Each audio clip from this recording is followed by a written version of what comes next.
আসসালামু আলাইকুম রহমতুল্লাহি ওয়া বারাকাতুহু। প্রিয় দেশবাসী, আপনারা দেখুন যে আমরা মক করতেছি কিনা। এখানে দেখেন আমরা পুরোপুরি কিন্তু শান্তিপূর্ণভাবে এখানে অবস্থান করছি। এই যে আমাদের ভাইয়েরা এখানে পুরোপুরি শান্তিপূর্ণভাবে অবস্থান করছেন এবং তাদেরকে আমরা শান্তিপূর্ণভাবে অবস্থান করতে নির্দেশনাও দিয়েছি। এবং যদি প্রশাসন যেহেতু জিডি নিতে গড়িমসি করছে, সুতরাং এই দায়িত্ব সব কিছু প্রশাসনের উপর বর্তাবে। আমাদের অপরিচিত কেউ এসে যদি এখানে হট্টগোল সৃষ্টি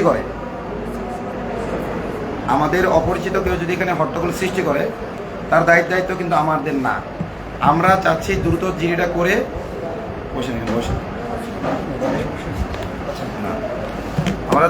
আমরা দ্রুত জিডিটা করে এই স্থান ত্যাগ করব। কারণ আপনারা জানেন যে আমাদের আরও একটি জরুরি বিষয়, গাজীপুরে একটি ধর্ষিতা মেয়ের বিষয়ে আমরা কাজ করতেছি এবং সেই আপডেটও আপনাদেরকে একটু দেই। ওই মেয়েটাকেও জাদু করা হয়েছে এবং আজকে রুকিয়া করছে। রাখি যখন তাকে রুকিয়া করায় তখন আমি এটা ভিডিও করেছি, সময়ের অভাবে ভিডিওটা পোস্ট করতে পারি নাই।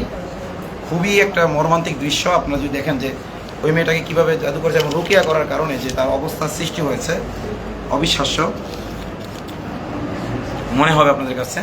তো এখানে যেই বিষয়টা সেটা হলো যে উপকমিশনার সাহেব আমি এখানে ঢোকার সাথে সাথে আমার সাথে খারাপ আচরণ করেছেন। আমি যদি আপনাকে সেটা বলি, সেটা হলো যে উনি আমাকে চার্জ করেছেন আমি কেন ওনার নাম নিয়ে পোস্ট করেছি। আমাকে উনি জিজ্ঞেস করতেছে আপনার নাম কি। আমি বললাম আমার নাম আতাউর রহমান বিক্রমপুরী। তখন বলে আপনি কি পোস্ট করেছেন? আমি বললাম হ্যাঁ আমি করেছি। তখন উনি আমার সাথে কথা না বলে উপস্থিত জনগণকে আমার বিরুদ্ধে উস্কে দেওয়ার জন্য তাদের দিকে মুখ ফিরিয়ে কথা বলতে, দেখেন একজন মানুষ সম্পর্কে কিছু না জেনে না বুঝে এরকম লেখা কি ঠিক? তখন আমি বললাম দেখেন লিখেছি আমি, এর জবাবটা আমার কাছ থেকে আপনি নেবেন যে আপনি কিসের ভিত্তিতে লিখেছেন, আপনার লেখার ভিত্তিটা কি। তো প্রথমত এখানকার কিছু ভাই আমাকে টেক্সট করে, মেসেজ করে, কিন্তু আমি সেটার ভিত্তিতে লিখি নাই। কিন্তু পরবর্তীতে আমি এখানে একজন বিশ্বস্ত আলমের কাছে ফোন দিয়েছি যিনি উপস্থিত ছিলেন। তিনি যে এই বিষয়ে কোনো কথাবার্তা হয়েছে কিনা, তিনিও সত্যায়ন করলেন হ্যাঁ উপকমিশনার এই কথা বলেছে যে এখানে ইসকনের নাম উল্লেখ করা যাবে না, কেননা ইসকনের নাম উল্লেখ করে নাকি দেশের সাম্প্রদায়িক সম্প্রীতিটা নাকি বিনষ্ট হবে। হ্যাঁ, পরবর্তীতে যদি ওনারা তদন্ত করে পান তখন দেখা যাবে, কিন্তু তদন্তের আগে এটা ইসকনের নাম বললে নাকি অপবাদ হবে। আরও বিভিন্ন বয়ান তিনি দিয়েছেন। তো সেই কারণে আমি পোস্ট দিয়েছি। যেহেতু আমি পোস্ট করেছি, এই কারণে আমার প্রতি তিনি বায়াস ছিলেন, আমাকে দেখেই উনি দুর্ব্যবহার করেছেন। তবুও আমি সংযত ছিলাম।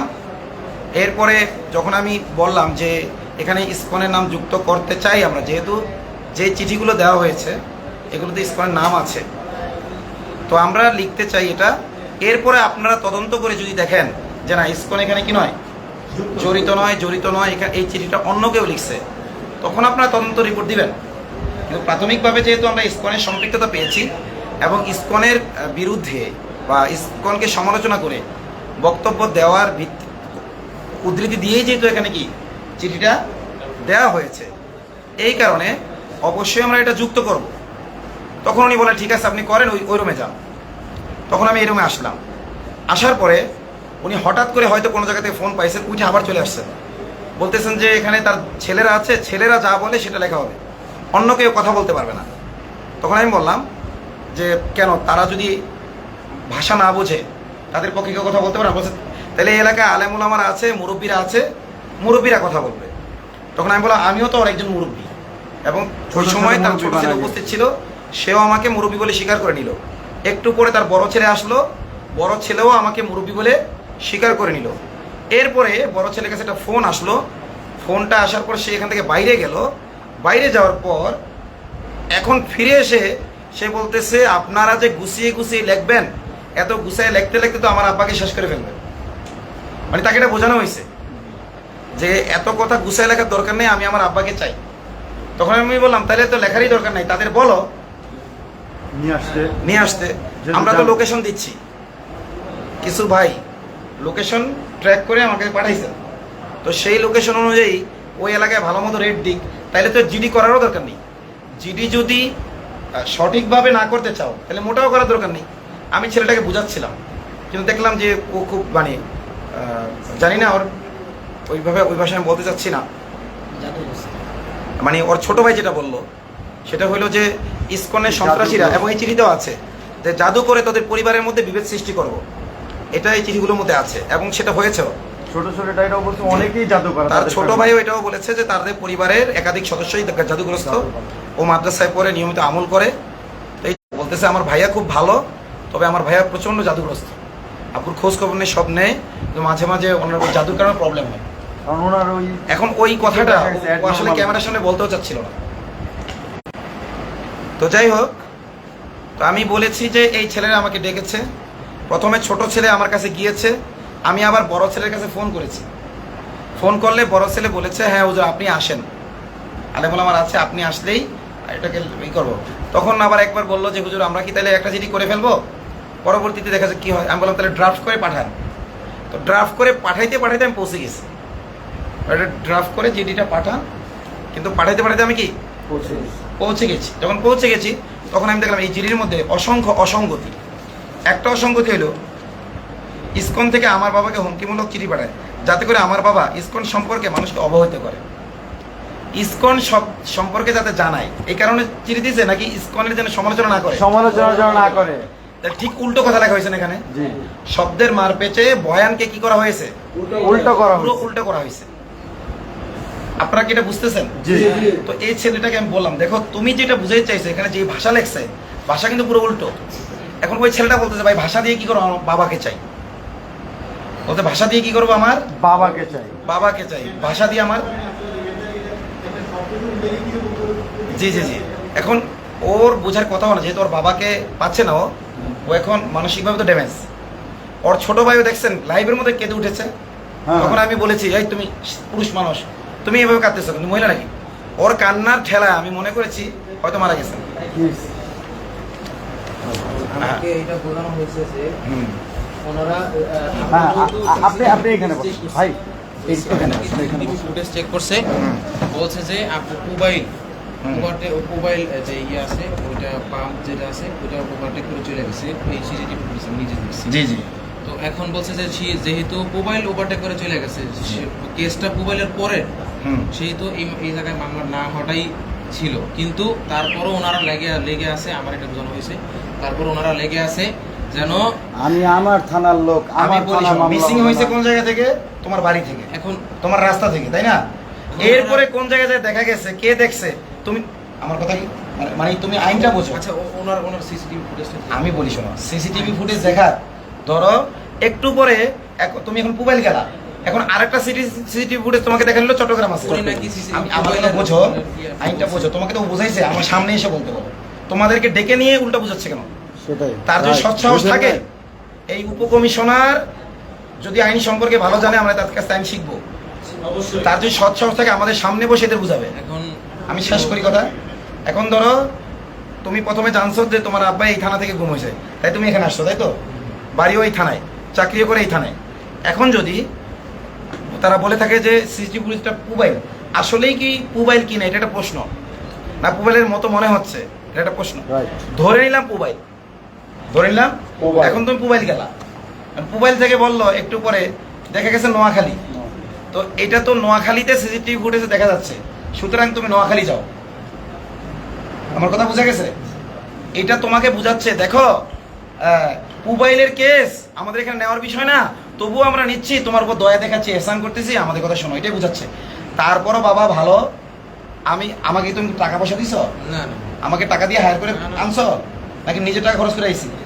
গাড়ি দিয়ে আইছি, ভাড়া দিছো তুমি? ভাড়া দাও না, ক্লিয়ার এখানে? আচ্ছা, আমার দায়িত্ব ছিল, তুমি ডেকেছ, আমার সামর্থ্য ছিল, আমি এসেছি। এখন তুমি যদি বলো যে হুজুর তারা যেইভাবে বলবে আমি ওইভাবে করতে চাই, থ্যাংক ইউ ভেরি মাচ, আমি এখন চলে যাব, তার মানে এই না যে আবার ডাকলে আবার আসবো না। তুমি যখন তাদের থেকে ধোকা খাবা বুঝবা, সামর্থ্য থাকলে আসবো, না থাকলে আসবো না। কিন্তু সময়ের 1 ফোর, অসময়ের 10 ফোর। এই কারণ তুমি ঠান্ডা মাথায় সিদ্ধান্ত নাও বাবা, যে তুমি আমাকে আসতে বলছো, আইনটা যে ভুল বুঝেছি তো তোমাকে যে আইনটা ভুল বুঝেছে এটা কি ক্লিয়ার? তুমি তোমার কি বিবেকে ধরে? অপহরণ হয় যেখান থেকে অপহরণ হয় সেখানেই মামলা হয়। এইখানে মামলা হয়, অপহরণ এখান থেকে হয়েছে। এখন উনি যেটা একটা দেখাইছে জিনিস ওখান থেকে তো অপহরণ হয় নাই। আমার জন্ম এই থানায়, আমি এই থানায় না, সবসময় চুপ করেন, আমি উনি আরো বলছে যে যেহেতু মোবাইলের ওদিকে চলে গেছে, হুম। তো আমি মোবাইলের অফিসারকে উনি বলছে, আমি মোবাইলের অফিসারকে বলছি লিখবে লিখবে। আচ্ছা মাশাআল্লাহ, কাজ করেন, সবাই বের হয়ে যান। আজ সমস্যা মোবাইল আছে। হ্যাঁ, কেউ লাইভ করবেন না।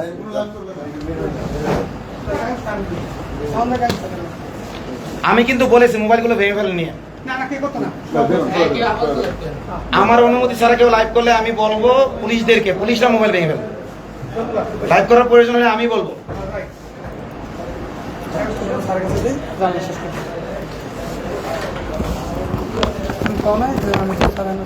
বসো।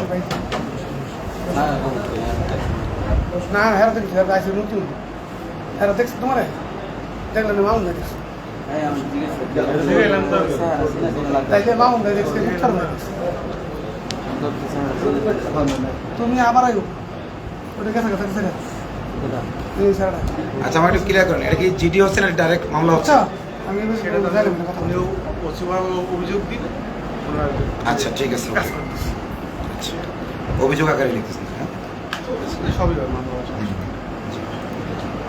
একটু ইনটেক ইনটেক পানি নিয়ে আসুন তো।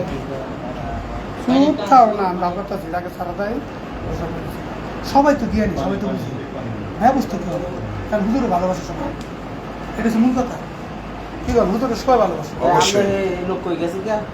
শুনলো আচ্ছা তো কি করবো ভাই, আমাদের আরেকটা ভিকটিম আছে, এমনকি সেই ভিকটিমকে হুমকি দেওয়া হয়েছে, বিক্রমপুরীর থেকে সহযোগিতা নেওয়া বন্ধ করো, বিক্রমপুর থেকে সরে আসো, আমরা যেভাবে বলি ওইভাবে করো।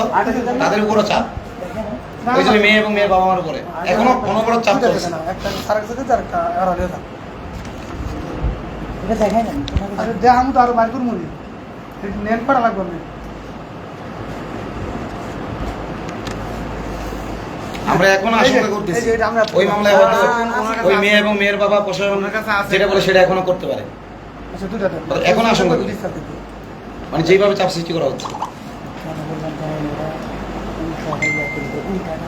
বুঝছি আল্লাহ কোথায় পাবো মোবাইল দাবা আমাকে মনে করলে আমি একটু কাজ করি, অফিসিয়াল একটু কাজ করি, আমার প্রায় 1 ঘন্টার মতো কাজ আছে। না না, এই চিঠিটা করবেন না, ঠিক আছে? এই যে চিঠিটা লিখবেন না। নিয়ে গেছে তো একটা ওই নিয়ে গেছে। ভিতরে নিয়ে গেছে না, ওই যে ছেলে বড় ছেলে নিয়ে গেছে।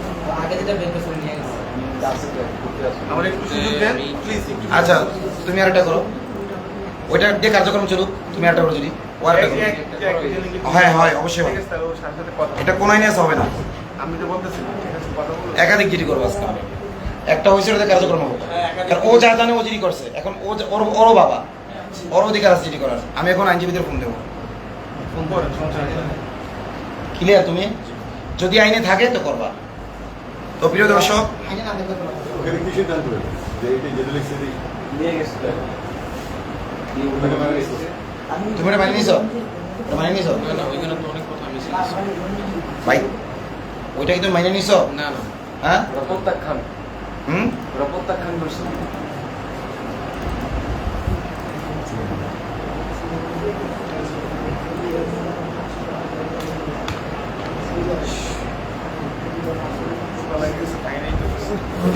তুমি অভিযোগ একটা বাজে।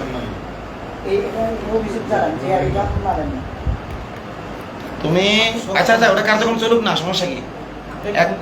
ও একটা জিডি নিয়েছে সেটা জানাই রাখা দরকার যেটা আমি মানে আচ্ছা, তুমি কি ওই জিডি মেনে নিছো? না স্পষ্ট বলো। মিসিং আছে, ওই জিডিতে কি আছে? Missing ওই আছে। ভিডিওতে বলো। মিসিং আছে ওই জিডিতে। হ্যাঁ, তো এই জন্য আমরা তাহলে তুমি একটু যেটা বলো ওটাতে কাজ করতেছে ও যে আচ্ছা, বলে যান আমি এটা আগে কথা বলে এই দাঁড়াও দাঁড়াও, আমি সাথে যাবো। এই জানাতে দেন, কথা বলে আসি। এই একটা ধরো, একটু এক মিনিট ধরো, লাইভ নিয়ে আসো। আমার পিছনে হ্যাঁ, লাইভ এইভাবে যেভাবে আছে লাইভ চালু ছিল তোমার।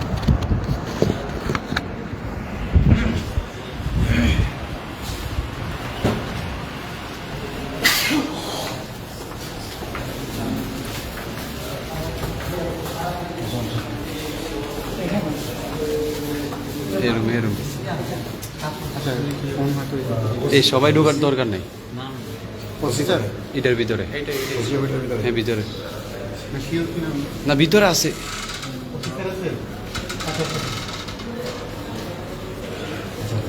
তুমি বলবো যে স্যার এটা মিসিং আছে, আমার সঠিকভাবে জিডি করেছি। আপনার আসার দরকার নেই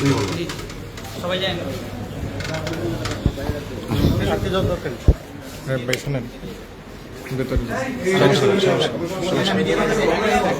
লাইভ বন্ধ করে তুমি একটা ভিডিও করো না আমার মরে কামা ভিডিও কে করছে হুম, সমস্যা নেই। হ্যাঁ, এই সারাকে ভিডিও করলেন কে জি জি। ভিডিও করতেছেন কে ভিডিও তো করা যাবে না এটা তো নিয়ম না।